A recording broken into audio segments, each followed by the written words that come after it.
It doesn't make any difference. Polly can fix it. It don't make any difference what size it is or this or that. They Polly can fix it, right?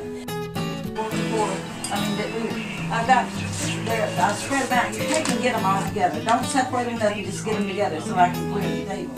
Okay. You go back here. This rack. This is here because this is one lady's work. One woman's work. I was born in Reidsville, Annie Penn Hospital, 70 years ago.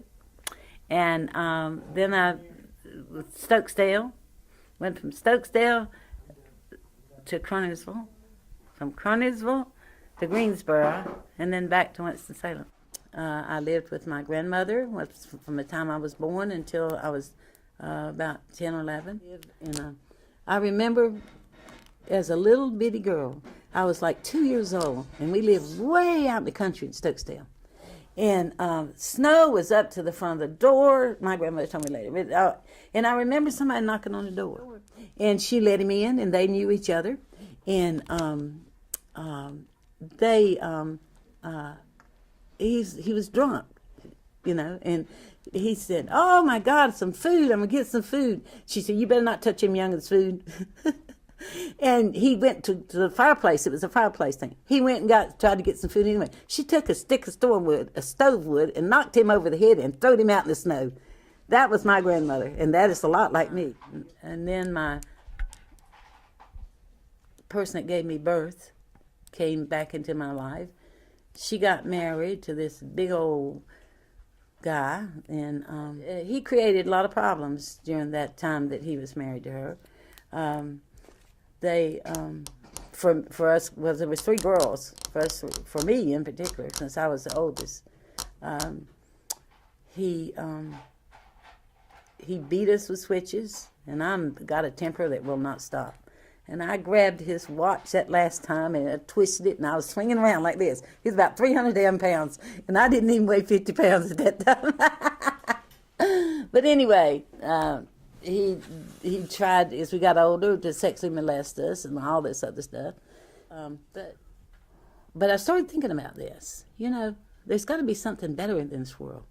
So when I was in the 10th grade, we took an IQ test. Now, see, at that time, it wasn't, people didn't make fun of you. That's just the way it was, And so the teacher is standing at the front of the room. She said, she's going with a high school. She said, Pauline, me, has an IQ of 144. But that can't be right.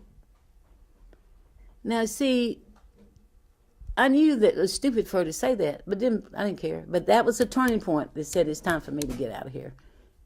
So I got me a little job at a little diner on the corner, saved up my money, and rented me a little apartment, $40 a month, right there across from where I was going to work. Got a job at that place where I was going to work, at Adam Millis it was called then. And that's where it all started. That's where it all started, right there. I've never been back home. My mentor over there was a man named Joseph S. Corey. So he believed in Polly. My sign out there now says, if anybody can do it, Polly can do it. He used to say that all the time. And I said, and I've heard it all my life. And so I said, when I put that sign up, I changed the marquee this time, I said, I'm going to put that on that sign, During that time when I was at Four Seasons, I met the Doles, I met Jimmy Carter, I met Vice President Rockefeller at that time.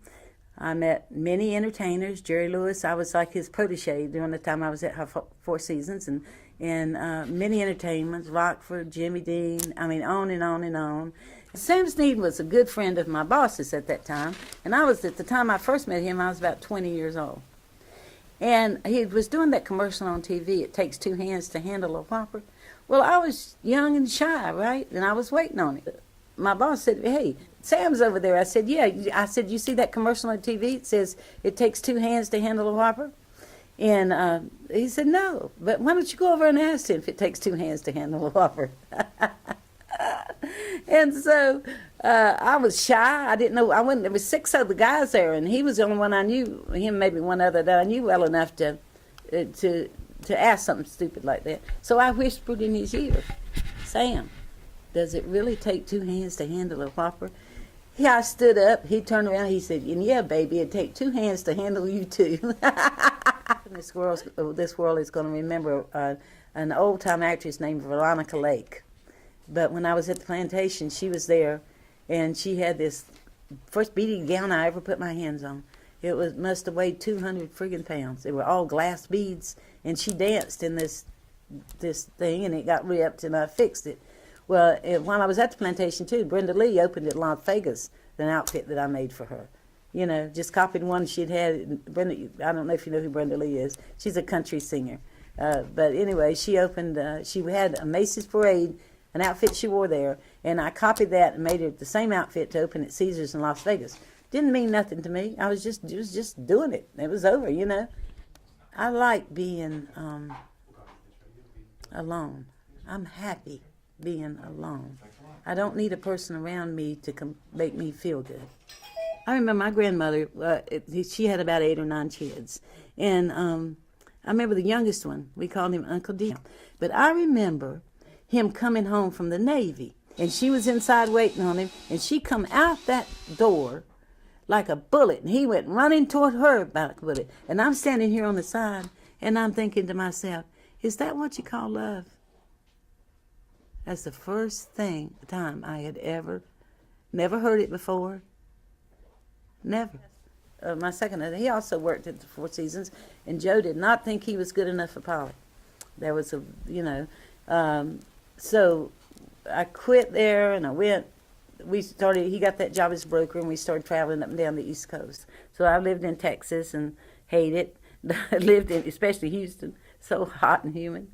And then Orlando, Melbourne, next to Orlando. And then Myrtle Beach for a long time. And then here, when I come back here, he died, so I'm stuck here. I thought, that's how it went. It happened in Brownsville, Texas.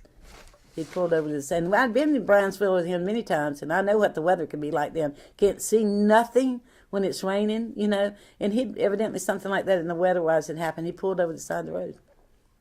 So, and that's when he died.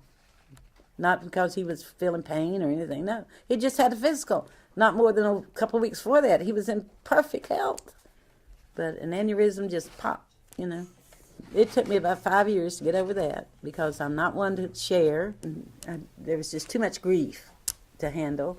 And my son at that time was only 5 years old, and he was having a learning problem at school, and I was just, consumed by it all. I couldn't get out of that fog I was in. But I did. I did get out of that fog I was in. Now this is me.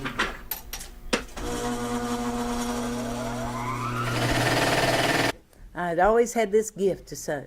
I got a little $35 yard sale machine, and I sewed leather, I sewed beads, I sewed everything. A little sign in front of my house that said Polly's Patchwork is what it said, the first one.